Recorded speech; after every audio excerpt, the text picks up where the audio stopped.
a se ti zdi, da človek kot trpi, da boljš ustvarja? Ti moraš občutiti bolečino, grenkobo. Matej, kot klasični glasbenik, se ti lahko sproščaš ob klasični glasbi? Jaz praktično glasbe več ne konzumiram. Malo bom pokopan, kar se tiče oboje. Zdi se mi, da je vodenje nekaj, kar mi je bilo položeno v zibelko. Glede na to, da ne morem jaz transponirati, vidva pa znata, če ostanem v S-u, ok, ko govorim, vse bo nekako, bomo že. Danes je vse copy-paste, moralo bi pa biti copy-faced, copy po sebi, odkri to, kaj si.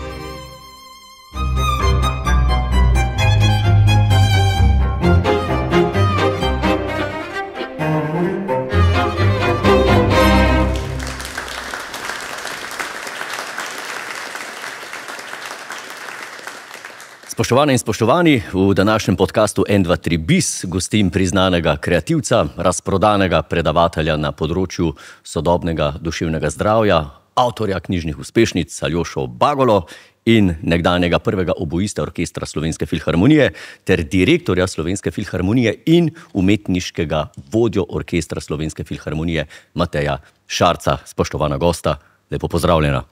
Enako. Aljoša, prvo vprašanje vedno enako. Se mogoče spomniš momenta, ko si se prvič v življenju spoznal s klasično glasbo? Ja, v bistvu smo živeli še pri dedku in babici in v kuhinji, kjer je bil tudi posajen televizor na najbolj vidnem, očitnem mestu, je poleg štedilnika bila omarica za drva in nekega dne stopim v kuhinjo in moj brat stoji na tej omarici in z slamico od slame dirigira. In na televiziji Slovenije so pogosto predvajali klasično glasbo in to je bila neka matineja, nokturno najbrž ne, ker bi pol najbrž že oba spala. Ampak vem, da me je ta njegova poza dirigenta pred televizijo tako prevzela in v naslednjem hipu seveda tudi glasba, ki, ko sem se obrnil in zastrmel v ekran in je prihajala od simfonikov, je bila nekaj čarobnega.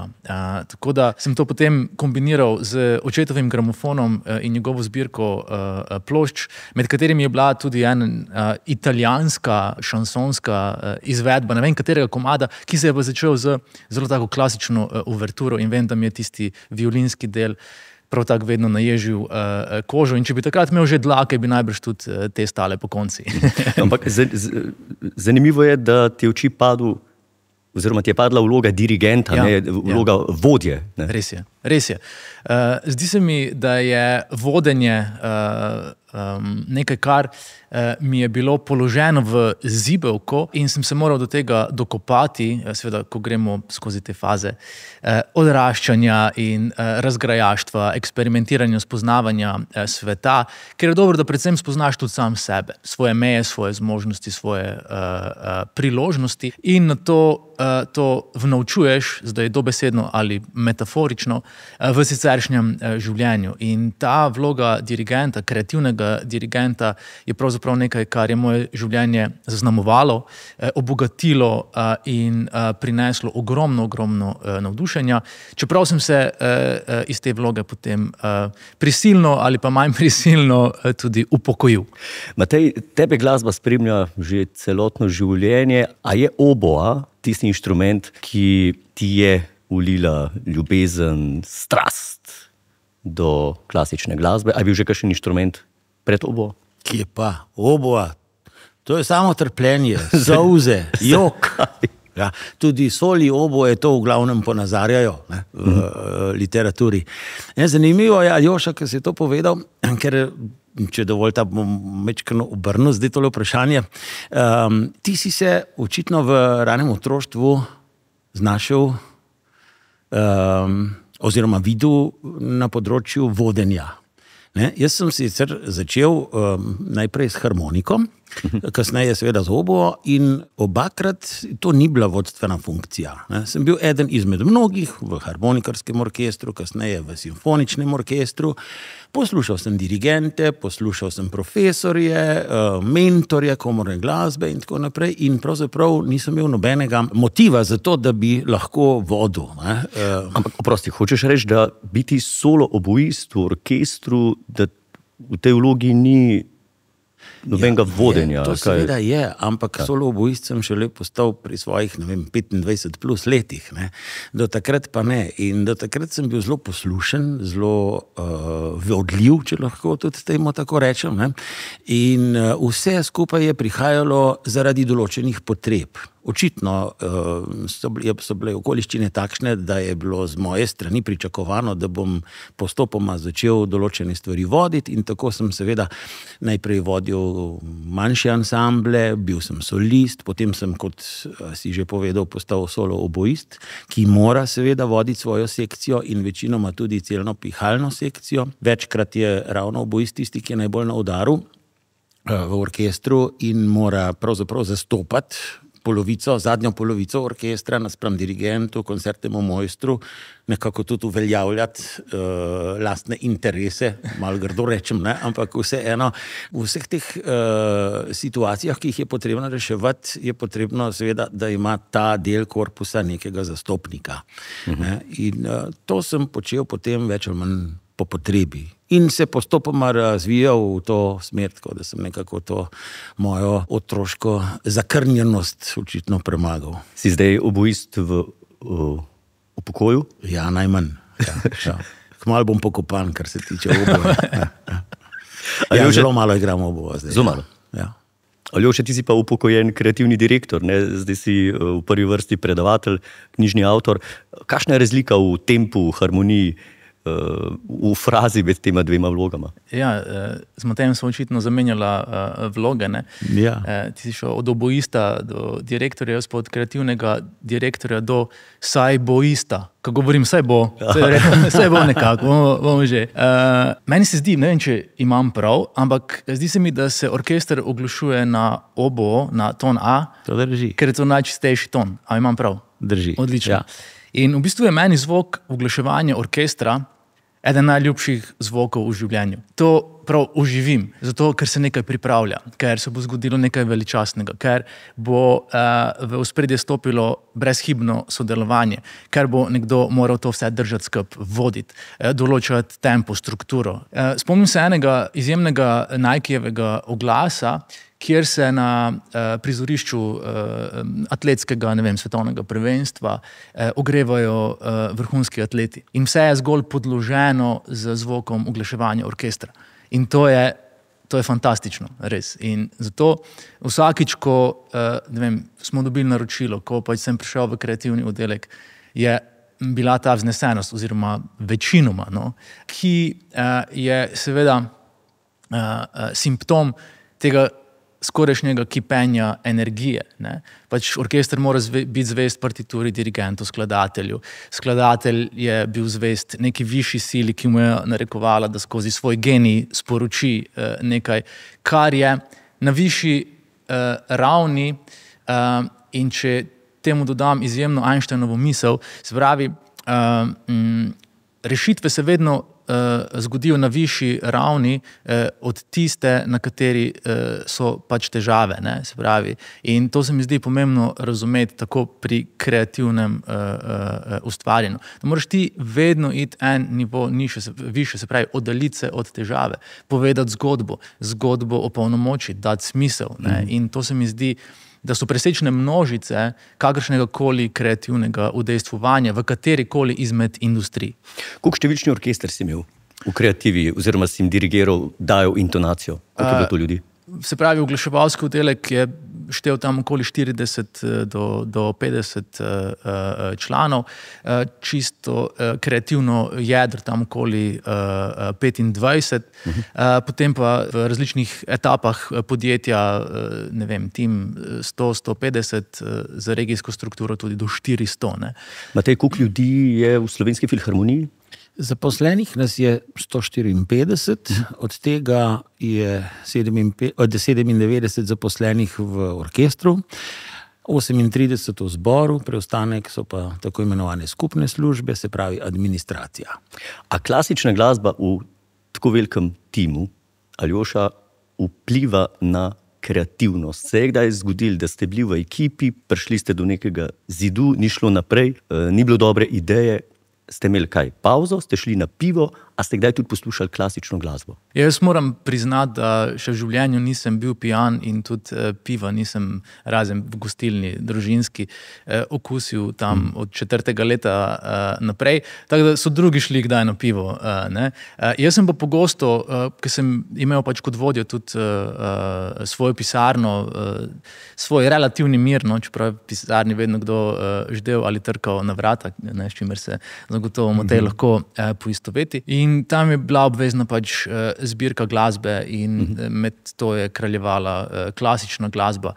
Mozart je seveda takšen, ki požene kreativne sokove, potem od razpoloženja odvisno Bach, Beethoven in pač meni je ful lepa Händelova sarabanda in sem si jo pogosto zavrtel tako totalno umiritev. Drugi kolegi so pa bili podvrsta, ki jo jaz imenujem slušalkarji. Se pravi, vretenčari, nevretenčari, slušalkarji. In v bistvu na eni točki so vsi pač začeli uporabljati slušalke, zato ker pač v neki fazi inkubacije ideje ti potrebuješ mir, ti potrebuješ alfa stanje in tišina je tvoj zaveznik in zato ni čudno, da Mozart pravi tudi, da je glasba pravzaprav zgolj tišina med notami.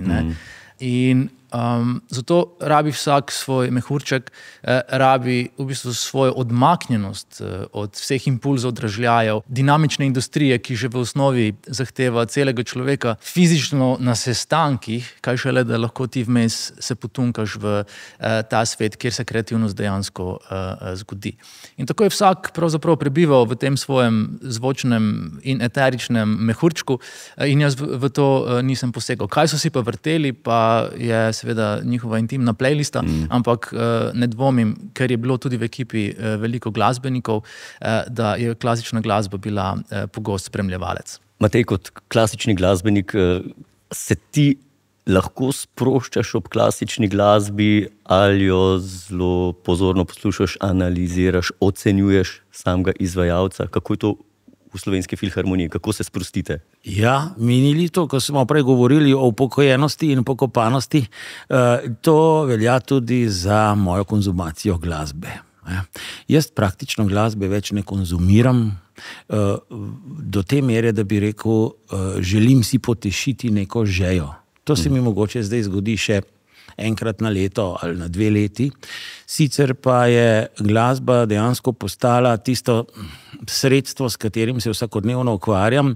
Moram ocenjevati, moram primerjati, moram razmišljati, kako določene programe dopolniti, razviti, kako projicirati vse skupaj na občinstvo, kateri del strukture občinstva bo zdaj dobil tisto, kar si želi, in te preobremenjenosti z glasbo je toliko, da ne pride več upoštev čisto nič drugega kot tišina. Pauza. Ja, kot pauza. Res, ja. Aljoša, seveda ne moramo iti mimo tega, da si šel čez preizkušnjo izgorelosti. A je bila klasična glasba ali pa glasba nasploh tudi ena od tistih stvari, ki ti je pomagala iti čez to, oziroma ki je blagodejno, pozitivno vplivala na tvoje telo, na psiho? Absolutno. Glasba je bila eden izmed mojih ključnih zaveznikov v okrevanju po tej res sila neprizanesljivi preizkušnji. In glasba ima zdravilen učinek, če prihaja izpod peres, prstov in drugih čutov nekoga, ki je bil soočen z določeno bolečino v življenju. In seveda je spisek skladateljev, ki so prestali, ki so se pregrizli in pregarali skozi res hude življenjske preizkušnje, izjemen. In spomnim se filma Shine, ki govori o Davidu Helfgotu, pianistu, ki je se spopadal z zalogajem Rah 3, Rahmaninov koncert številka 3, s tem monstrumom, in je tam doživel pravzaprav zlom, adrenalni zlom. In če nizamo še tudi, ne vem, Rahmaninova in njegove izkušnje, težke preizkušnje v življenju, kaj ga je dejansko kritika njegovega prvega koncerta sesula do konca, kako si je komaj pravzaprav uspel povrniti si dovolj zaupanja vase, da je lahko nadaljeval, in potem vse te velike nesrečne ljubezni. Zdaj bi lahko nizali, vsi vemo zgodbo o betonu in tako dalje. Da ti takšen človek in takšen genij to vtke v svoje sporočilo in da ta zdravilni učinek pride že prednaložen v samo skladbo, v samo mojstrovino, v karkoli že. In zato je pravzaprav to, da se kdorkoli, ki ne samo, da je v določeni stiski ali pa na določeni preizkušnji, ampak v vsakdanjem življenju opolnomoči z glasbo, z njeno močjo, z njeno veličastnostjo, veliko stvari zase. A se ti zdi, zdaj, ko si omenil skladatelje, da so šli čez neko preizkušnjo, a se ti zdi, da človek, ko je v neki preizkušnji, kot trpi, da boljš ustvarja? Ja, jaz mislim, da je to v bistvu tak romantični destilat vseh teh zgodb. Umetnik mora trpeti. Zdaj, seveda, fajn je, da se vprašamo, kaj je cilj. Če je nek evolucijski cilj to, da se izboljšujemo kot vrsta, kot predstavniki določene oblike življenja, kar pač ljudje smo, potem je nujnost premagovanja določene stiske v življenju pač zagotovo prisotna. In jaz zapišem, da stiska ne stika za bolečino, ampak za našo veličino. In tu se mi zdi, da leži ta receptura, ki jo tako romantično poveličujemo. Se pravi, ja, ti moraš občutiti bolečino, grenkobo, dati skozi neko pot trpljenja, zato ker se s tem ponovno rodiš v obliko, ki ti je v resnici namenjena. Se pravi, to je pot samo spoznavanja, to je pot samo odkrivanja, in jaz mislim, da me je pravzaprav tudi ta izkušnja spremenila v boljšega vodjo svojega življenja, ki je znal potem postaviti se zase, zastopati neke svoje potrebe, postaviti meje bolj pravočasno, bolj zdravo, bolj delujoče in spoštljivo. Tako pravzaprav, ko pogledamo nazaj na delec, fraktal ali kar celo svojo pot, ugotovimo, kako je ta nujnost teh preizkušenj tista, ki nam življenje šele usmisli. Ker če je samo preprosto, če je samo enostavno, nima smisla. Tudi glasba ima različen tempo, različno dinamiko, koncerti imajo 3 različne stavke, vsaj. In vse to nakazuje pravzaprav, flirta in infiltrira življenje v nek produkt, v nek izdelek, naj to glasbeni, naj to pripovedni, karkoli že. Matej, kdaj orkester boljši igra, ko je dobra volja, ali ko je mogoče, ko pride do kakšnih trenj v orkestru? Imaš kakšno izkušnjo s tem? Ja, to je mogoče nekoliko enoznačno zdaj bilo vprašano, se pravi, ne bi mogel tega kar združiti v to, da kadar je orkester dobre volje, kadar so pogoji dobri, da bo takrat boljše. Seveda, danosti so v tem primeru boljše, vendar pa točno tako, Aljoša, kot si rekel, ne samo stiske na osebni ravni, ampak zdaj v orkestru, če rečem, težave, enostavno težave, ko enkrat orkester se začuti povezanega na neki kritični točki, in ta kritična točka so lahko čist slabi klimatski pogoji, lahko so kakšna trenja, recimo lahko je tudi konec koncev, imeli smo vrsto primerov, ko se je kolektiv znašel v brezizhodni situaciji in takrat takrat so mogoče boljši pogoji dani za to, da pride do dobre izvedbe, ker enostavno 90-100 ljudi bolj drži skupaj. Ne? In takrat pride do določenih povezav, emocionalnih in tudi razumskih, ki jih prej posameznik mogoče sploh v tem kontekstu, v tem kolektivu ni odkril. Lahko tudi nekdo, s katerim se človek sploh ne razume dobro, pa praktično 10 let ne spregovori besede. Tudi to obstaja, če v 100-članskem kolektivu, ki ima za svoje osnovno orodje komunikacije igranje in neverbalno komunikacijo. Ne? Enostavno pride do tega, da si ljudje po 10 letih, recimo, tako kot še nikoli sežejo v roke ali pa se objamejo, ne? Pa si izrazijo spoštovanje, priznanje. To so lepe stvari. Ne dvomim. Pri vama mi je zelo zanimivo to, da sta oba, ko sta bila malo mlajša, bila zelo uspešna tudi v tujini.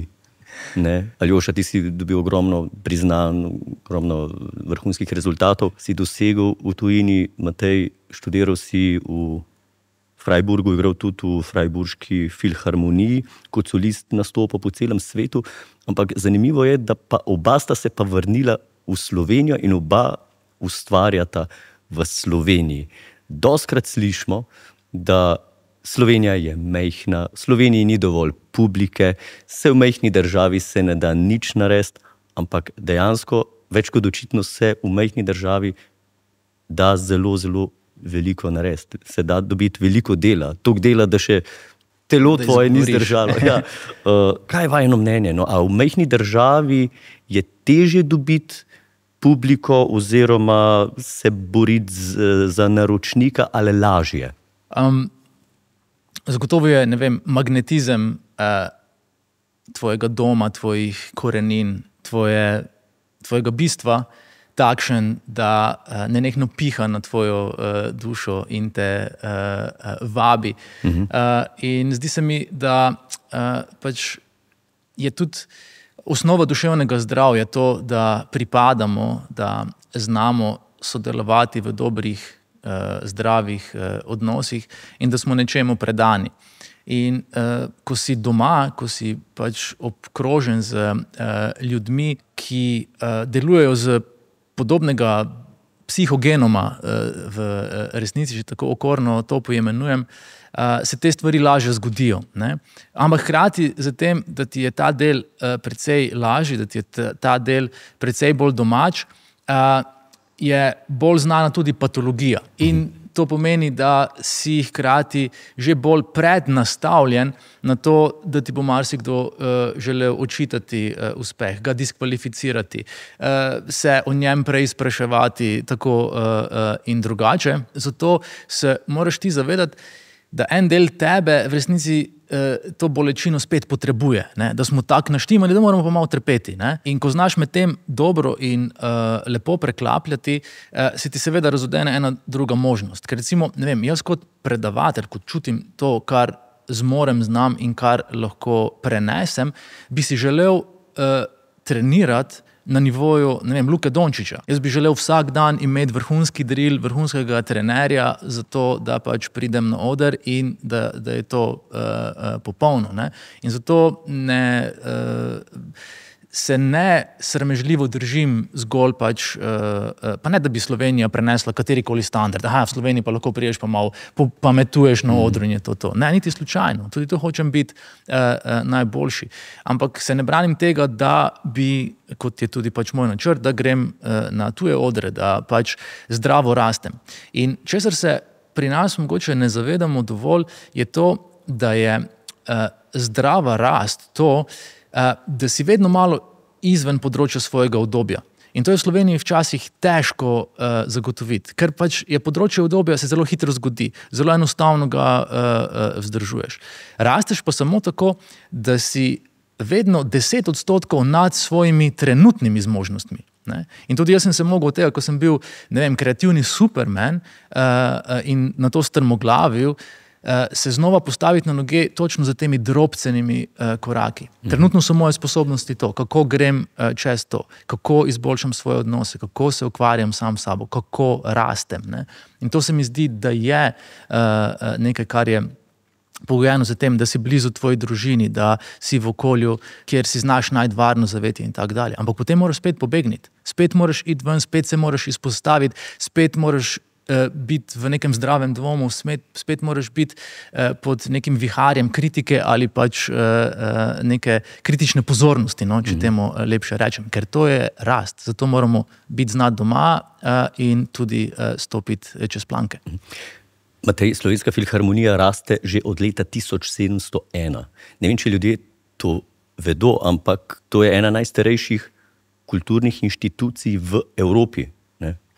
Glede na to, da je Evropa zibelka klasične glasbe, se mi zdi to en tak fenomen za eno majhno Ljubljano. Ja, to pove, da umetnost obstaja povsod. Ni potrebno, da umetnost vedno, bom rekel, zagotavlja aristokracija, v preteklosti kralj ali pa vojvode, plemiči. Umetnost je zagotovo sestavni del vsakega posameznika, to je potreba, ki jo vsak v sebi ima, izražajo na različne načine in na različne načine seveda tudi poteši to potrebo, vendar pa v tem pogledu menim, da Ljubljana ni bila leta 1701 v ničemer drugačna kot druga mesta, drugi kraji. Kar je v tem primeru očitno je, da se je takrat na en način glasbeno življenje organiziralo, formaliziralo in da so potem, kako bi rekel, nasledniki tistih, ki so se takrat zbrali in ustanovili to Akademijo Philharmonicorum, moram povedati, da je bil eden najbolj zagrizenih in najbolj angažiranih članov Akademije Philharmonicorum po poklicu dimnikar. In torej še en dokaz, da smo si to v tem pogledu vsi ljudje praktično enaki. In ja, lepo je seveda slišati in brati in razlagati turistom in glasbenikom, ki pridejo v Slovenijo, da je ta hiša sicer zgrajena mnogo kasneje, zaradi različnih razlogov, med drugim tudi požar ob koncu 19. stoletja, da nosi v sebi takšno tradicijo. Ja. Ampak moramo hkrati tudi vedeti, da obstajajo izvrstne inštitucije, ki cvetijo, ki so naredili ogromno, ki so stare 100 let ali pa 50 let in enako spoštovanje gre tudi tem inštitucijam. No, končuje se zdaj koncertna sezona 2023-2024, smo na pragu nove sezone 2024-2025, nam lahko mogoče izdaš kaj od koncertov, ki se nam obetajo? Zelo na kratko bi povedal par novic, ki jih bomo objavili sicer tudi kasneje v medijih in na naši tiskovni konferenci. Vendar pa najpoglavitnejša novica je ta, da smo si v Filharmoniji izbrali 2 umetniški vodji oziroma 2 glavna dirigenta. V zboru Slovenske filharmonije bo to Stephen Layton in v orkestru Slovenske filharmonije Kahi Solomnišvili. Prvi prihaja iz Anglije, drugi prihaja iz Gruzije. Z obema sta oba korpusa že sodelovala in praktično izbrala in potrdila njuno ustreznost in si zelo želita sodelovati s tema 2 dirigentoma, ki bosta v večji meri seveda tudi potem vodila koncerte. Hkrati imamo v prihodnji sezoni vrsto lepih dogodkov. Uvajamo tako imenovani veliki abonma, s katerim želimo omogočiti našim najzvestejšim obiskovalcem bolj ugoden nakup ali zakup vseh koncertov praktično orkestra Slovenske filharmonije. Potem imeli bomo naš klasični abonma, torej filharmonični klasični koncerti bodo v celoti namenjeni glasbi Johannesa Brahmsa, ki je tudi častni član Slovenske filharmonije oziroma njene predhodnice Filharmonične družbe. Izvedli bomo vse 4 simfonije, oba klavirska koncerta in vrsto drugih skladb. Obeležili bomo 90-letnico dveh verjetno najeminentnejših skladateljev slovenskih, to sta Lojze Lebič in Vinko Globokar, tako da to so nekako programski vrhunci prihodnje sezone.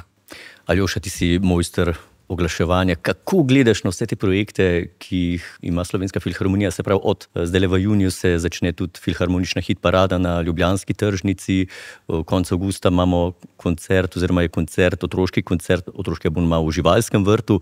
Kako gledaš na to? Je po tvojem mnenju, kot strokovnjak na tem področju, je po tvojem mnenju to prava smer? In kam se lahko greš še naprej, ne, v tem hitrem tempu, ki ga imamo ljudje? Pred časom sem zapisal, da če ne škripa postelja, škripa v razmerju. Se pravi, na ravni partnerskega odnosa. In k temu lahko dodam, da če ne špila muzika, molči srce. In zato je glasba univerzalno zdravilo za marsikaj, ki v sodobnem svetu, kjer je duševno zdravje ogroženo na epidemični ravni, sploh duševno zdravje mladostnikov, in to govorim tudi kot ambasador prvega nacionalnega programa duševnega zdravja proti destigmatizaciji, iskanju strokovne pomoči tudi za mlade, in vem, kako hude so te stvari. Je zato pomembno mogoče sebe razčleniti po nekih osnovnih potrebah. In danes smo prepojeni z silovitostjo informacij, z v bistvu nenehnimi vdori, ki nas nekako potiskajo v stran od samih sebe. In zato, če razumemo tudi z stališča, osnovne psihologije, kako pomembno je, da ljudje delamo tisto, kar nam je všeč, tisto, za kar smo mogoče rojeni, ne? In kot zapišem, danes je vse copy-paste, moralo bi pa biti copy-paste, ne? Kopli po sebi, odkri to, kaj si. In tu imaš toliko pomagal, toliko nekih boljših pripomočkov od pametnega telefona, da je ta pot veliko bolj opogumljajoča, vsaj na začetku. In zato je pač vse, kar se tiče glasbe, programa, vašega prizadevanja za demokratizacijo tega, zdravila, bom rekel, pohvalno. In ljudje v bistvu zato, da si nekaj dovolimo v svojem življenju, moramo čutiti, da je to sporočilo relevantno in da je poistovetljivo. In zdaj tu je seveda največja bariera ta umetno zgrajen elitistični zid skozi zgodovino. In Slovenci smo odlični v odrekanju stvari sebi in potem, če ta prvi damo stran, postanemo specialisti v drekanju, ne? In to je naš osnovni modus. Se pravi, odrekam si nekaj, kar me razveseli, odrekam si nekaj, kar je, užitek simfoničnega orkestra, odrekam si svojo rast, odrekam si svoje boljše počutje. In potem pride drugi del, ne, da drekamo o tem in tem, se pravi, jamramo. In če zmoremo narediti ta preskok, v filharmonijo lahko gre marsikdo, lahko gre vsak. Mogoče bo rekel, zdaj govori elitistično, kaj pa vsi, ki si ne morejo privoščiti. Če je bil Dimnikar takrat zraven, ko se je stvar ustanovila. Se da. Ne. In zdi se mi, da pač namesto 5-krat na pivo rajš privarčevati za vstopnico v filharmonijo in peljati otroke, da doživijo to, kar ljudje smo, ker glasba je zgolj izkušnja biti človek. In to se mi zdi pomembno razumeti. In nihče ni tu izločen, nihče ni tu rezerviran, da tega ne bi smel slišati, poslušati. Zato, ker to nagovori naše bistvo. In vsakršni poskus širjenja tega izza zidov te hiše je opolnomočenje, je budrenje, je to, da pripadamo, da sodelujemo, zdravo sodelujemo in rastemo. In to se mi zdi odlično. Tako da, hvala za vaše prizadevanja. Hvala tudi tebi, Aljoša, za te zanimive misli in pa tvoje mnenje. Nam to veliko pomeni. Zdaj, mi bi ti radi tudi prišarali eno novo izkušnjo in sicer bi te povabili na en kreativni glasbeni sestanek med člane Slovenske filharmonije. Če si za? Z največjim veseljem. Odlično. In s precej treme. Improviziranje glasbe je takrat, ko začneš špilati in ne veš, kaj boš zaigral. To se razlikuje od tistega, kar smo ponavadi navajeni v orkestru. Imamo vse pripravljeno, vse napisano.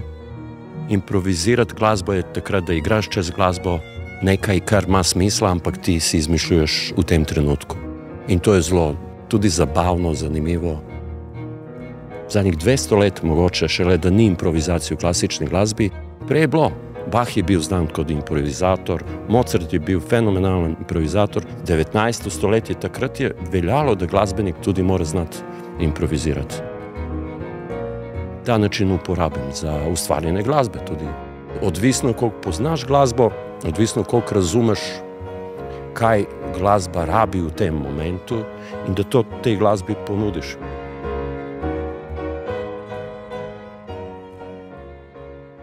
Aljoša, dobrodošel na odru Slovenske filharmonije med člani orkestra. Zdaj ponavadi v podcastu 1, 2, 3 bis vedno gosta postavimo pred nek izziv. Danes bo malo drugače in sicer tudi člana orkestra bosta postavljena pred nek določen izziv, ker izvajali bomo oziroma boste tvojo avtorsko skladbo. Res je, prej sem govoril o področju obdobja in rasti, ki je ravno prav izven tega področja.